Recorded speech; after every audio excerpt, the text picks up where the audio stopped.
আসসালামু আলাইকুম রহমতুল্লাহি ওবরকাতুহু। সম্মানিত দর্শক, সজীব ওয়াজেদ জয় এখন বাংলাদেশের রাজনীতিতে আলোচিত একটি নাম।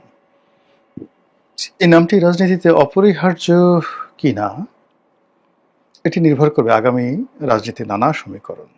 যদি জামাত ক্ষমতায় চলে আসে, সেক্ষেত্রে বিএনপিকে যদি জামাতের বিরুদ্ধে লড়াই করতে হয়, অবশ্যই তাদেরকে আওয়ামী লীগের সাহায্য এবং সহযোগিতা লাগবে। দ্বিতীয়ত, যদি বিএনপি ক্ষমতায় আসে, সেক্ষেত্রে জামাতের সঙ্গে আওয়ামী লীগের একটি সম্পর্ক হয়ে যাবে স্বয়ংক্রিয়ভাবে। এর বাইরে রাজনীতির অন্য কোনো সমীকরণ নেই। আর যদি তৃতীয় কোনো শক্তি আসে, ডক্টর মোহাম্মদ ইউনূস দীর্ঘমেয়াদে ক্ষমতায় থাকেন, সেক্ষেত্রে হয়তো আওয়ামী লীগের ক্ষমতায় ফিরে আসতে আরও অনেক সময় লাগবে এবং রাজনীতির মেরুকরণটা আসলে হবে না। অর্থাৎ ডক্টর মোহাম্মদ ইউনূস যদি ক্ষমতায় থাকেন, সেক্ষেত্রে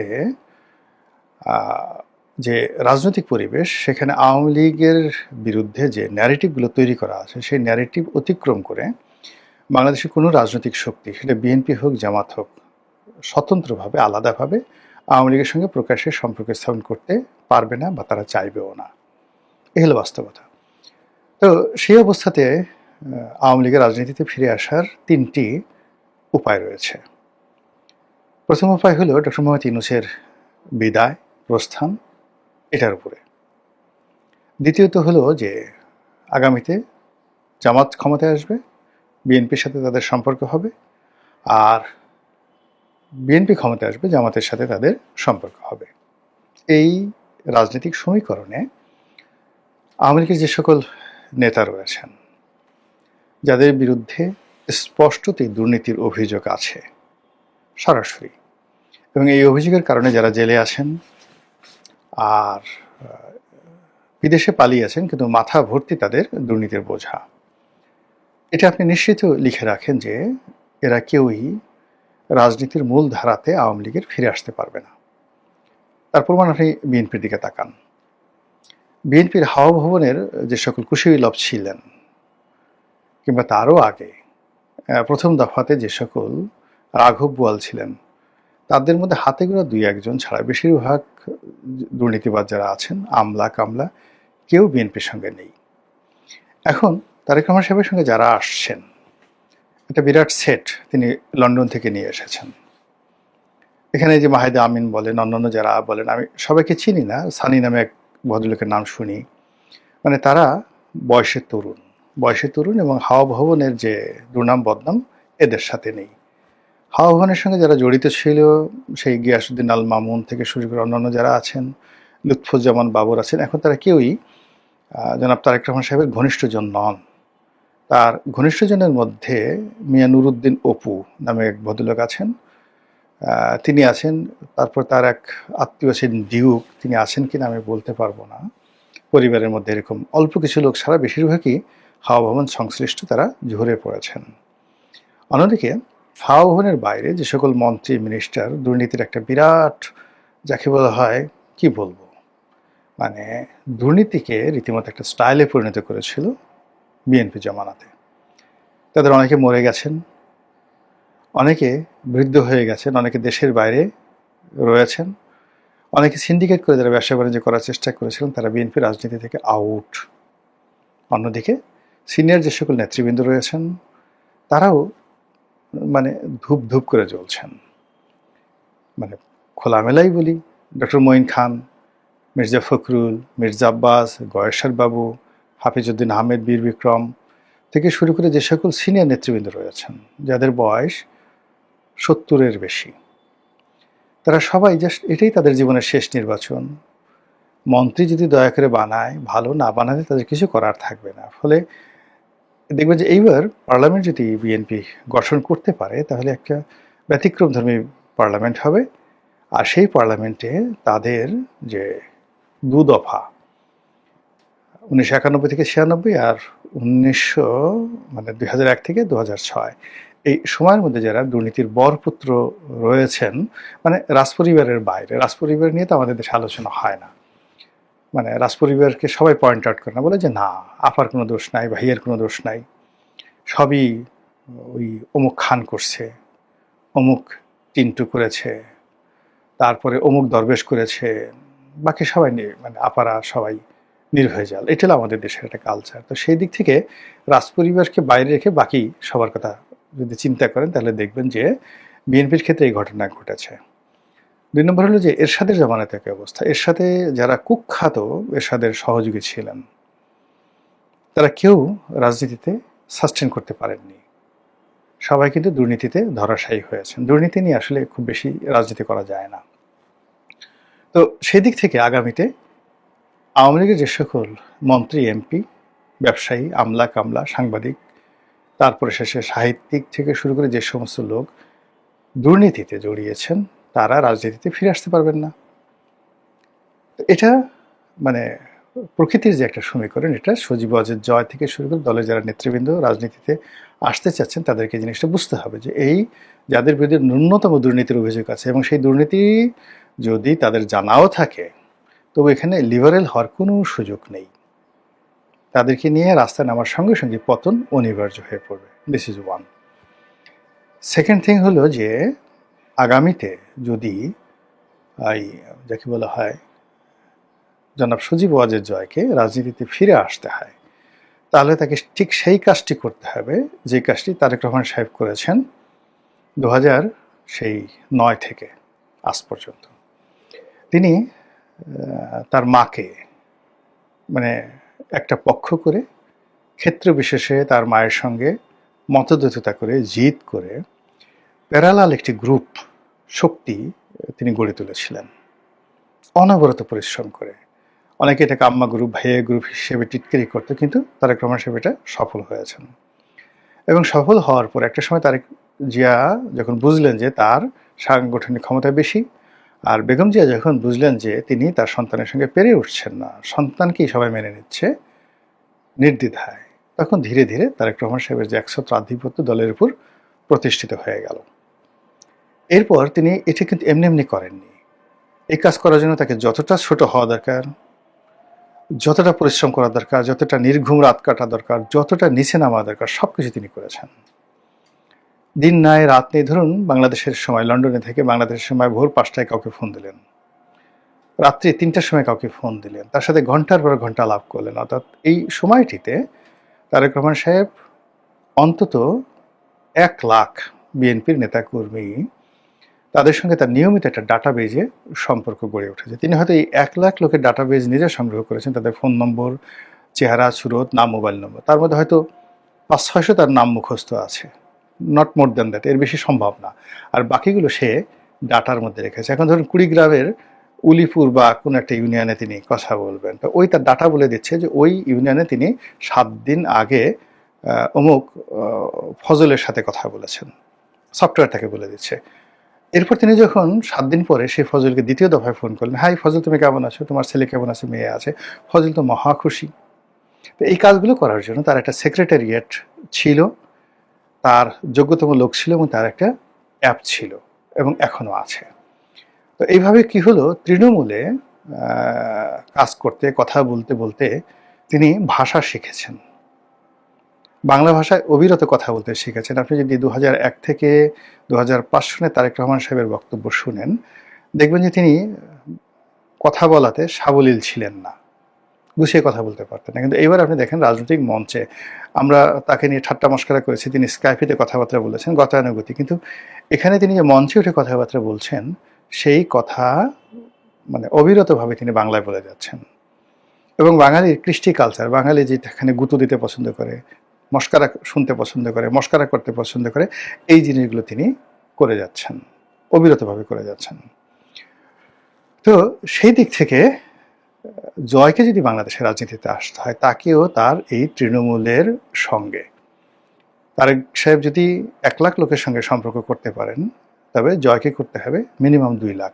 এর কারণ হলো তার সংগঠন বড় এবং সংগঠনের মধ্যে তিনি যে চাইবেন প্রত্যেকটা মানুষই তাকে পেতে হবে।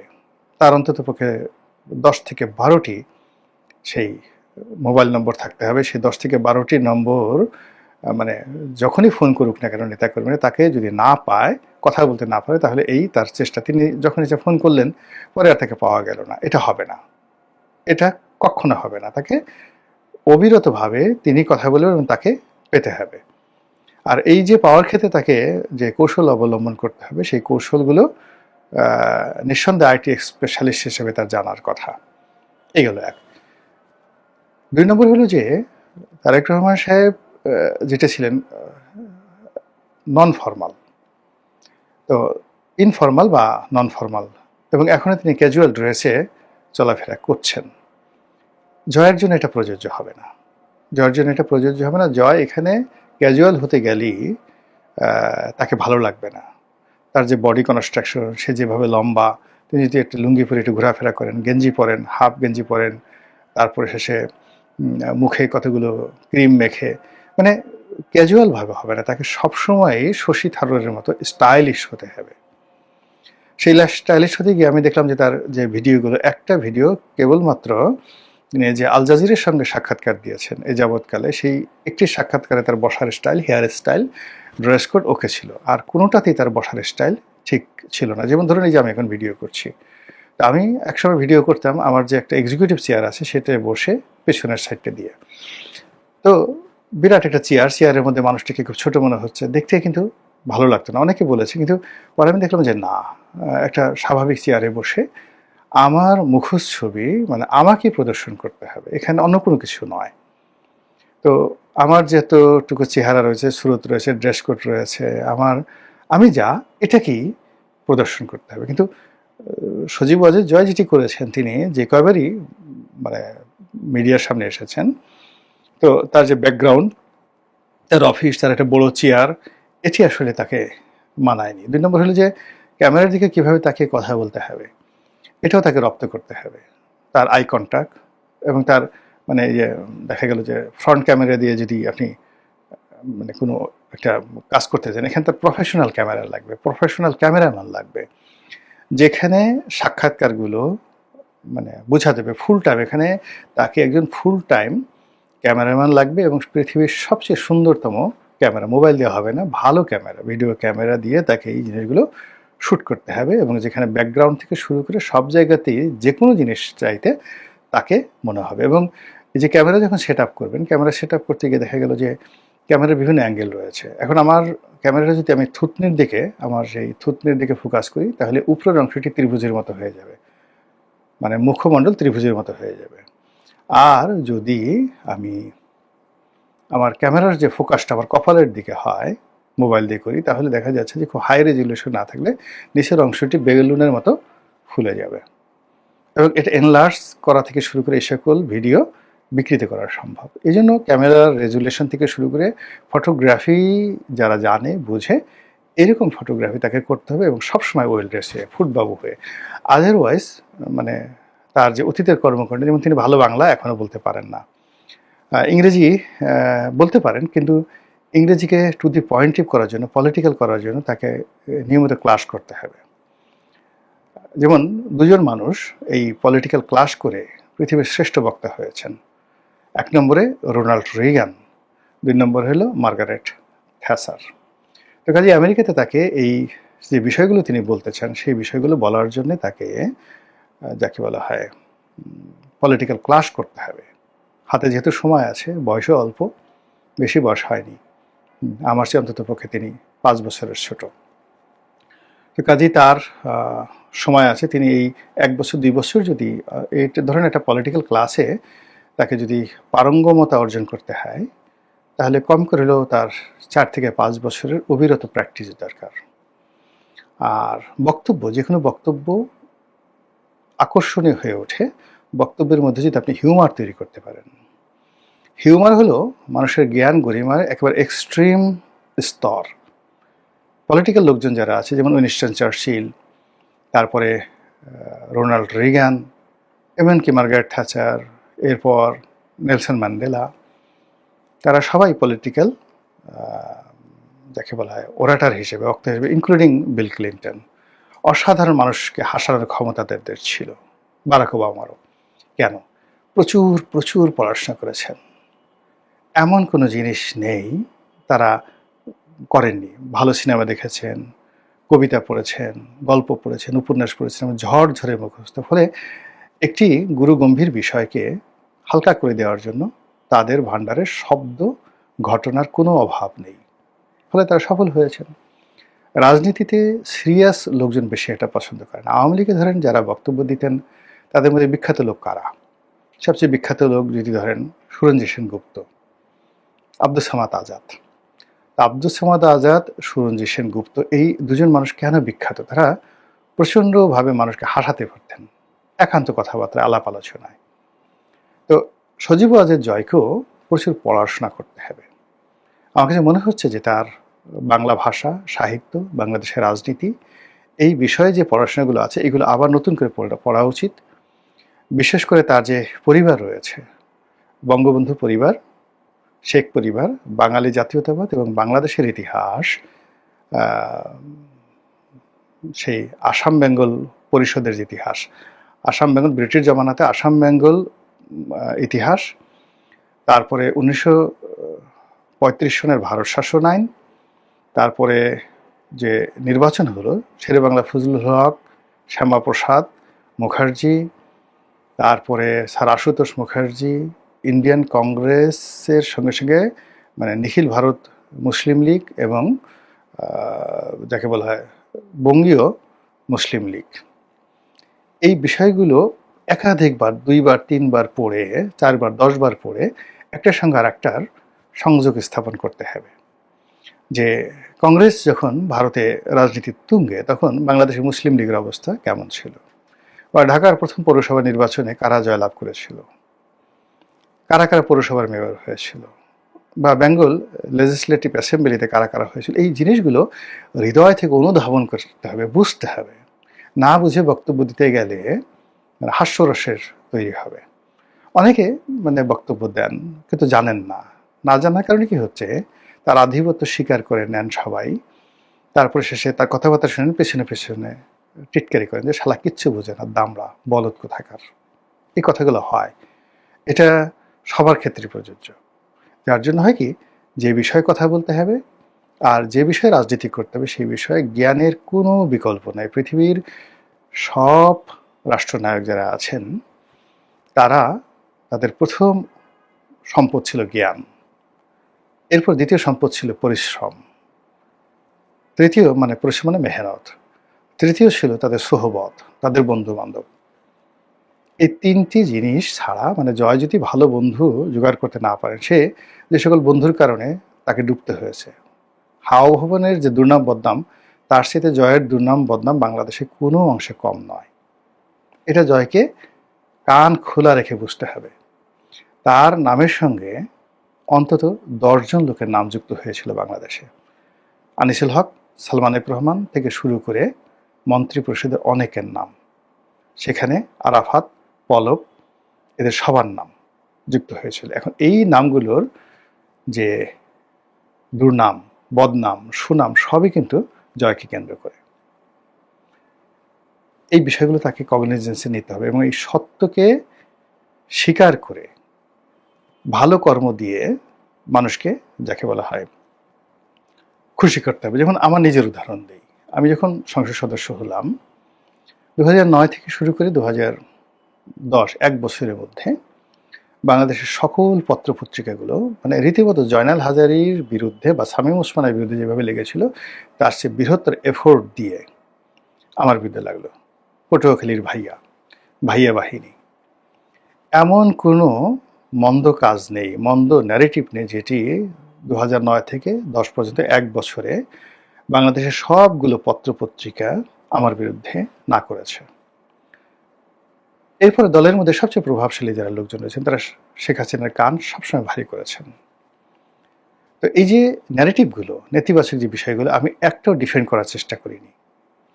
ডিফেন্ড করার চেষ্টা না করে আমি এমন কিছু কাজকর্ম করেছি, এমন কিছু কথা বলেছি, এমন কাজ করেছি নির্বাচনী এলাকাতে, ঢাকাতে, মিডিয়াতে, ব্যক্তিগত জীবনে, যেখানে অনেস্টি, তার সঙ্গে সঙ্গে পরিশ্রম, মেহনত, তার সঙ্গে সঙ্গে সদিচ্ছা, তার সঙ্গে সঙ্গে কৌশল এবং একটা গুড ডিডস, এই জিনিসগুলো থেকেছে। ফলে কি হলো, প্রতিপক্ষ বারবার চেষ্টা করেছে বিভিন্নভাবে অপদস্থ করার জন্য, বিভিন্ন ন্যারেটিভ তৈরি করার চেষ্টা করেছে, কিন্তু আলটিমেটলি ওইগুলো ডিফেন্ড করার জন্য বা এগুলো মাথায় নিয়ে আমি না ঘুরে আমি আমার ভিতরে যে ভালো কাজগুলো করেছি এবং প্রতিপক্ষ যারা আমার বদনাম করেছে তাদের যে জিনিসগুলো নেই সেই জিনিসগুলো আমি নিজের মধ্যে মানে ঢুকিয়ে তারপরে সেইগুলো আমার প্রতিপক্ষের উপর বোঝা হিসেবে চাপিয়ে দিয়েছি। ফলে কি হলো দেখুন, 2009 থেকে আজ পর্যন্ত আমি তো আছি আপনাদের সঙ্গে, লোকজন আমার কথা শুনছে, আমি লোকজনের কথা শুনছি, রাস্তায় একা একা চলতে পারছি।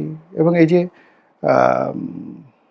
জাতীয় রাজনীতিতে 2001 থেকে আজ পর্যন্ত প্রায় 26 বছরের অংশগ্রহণ,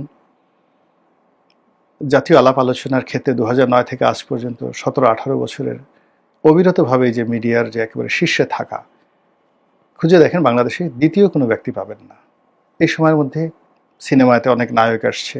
আমরা যখন 2009 সনে এই মিডিয়াতে মানে রীতিমতো হিরো হয়ে গেলাম কয়েকজন পলিটিক্যালি, আমাদের যে রেটিংটা এটা মানে এখন তখনও মোশাররফ করিম আসেননি, সাকিব আল হাসান তখনও ক্রিকেটে মানে নাম করেননি 2009 সনে, সাধারণ একজন ক্রিকেটার, মানে ক্রিকেট কন্ট্রোল বোর্ডের সভাপতি মুস্তফা কামালের পা ধরে বসে থাকতেন সারাক্ষণ, এবং সেই ছবি প্রকাশ্যে আসছে সাকিব আল হাসান। তারপরে সাকিব খান নায়ক, তখনও নায়ক ঠিক মতো হননি, মঞ্চে 2009 সনে সে এত ব্যস্ততা নেই, বিভিন্ন জায়গাতে ভাড়ায় গিয়ে মঞ্চে নাচানাচি করতেন। তো ওই সময়তে যারা নায়ক ছিলেন নায়িকা ছিলেন কেউ নেই এখন আর, নো ওয়ান। আবার এখন দেখেন যে এর মধ্যে মুশাররফ করিম, সাকিব আল হাসান থেকে শুরু করে তারা ভাটার টানে চলে গেছেন।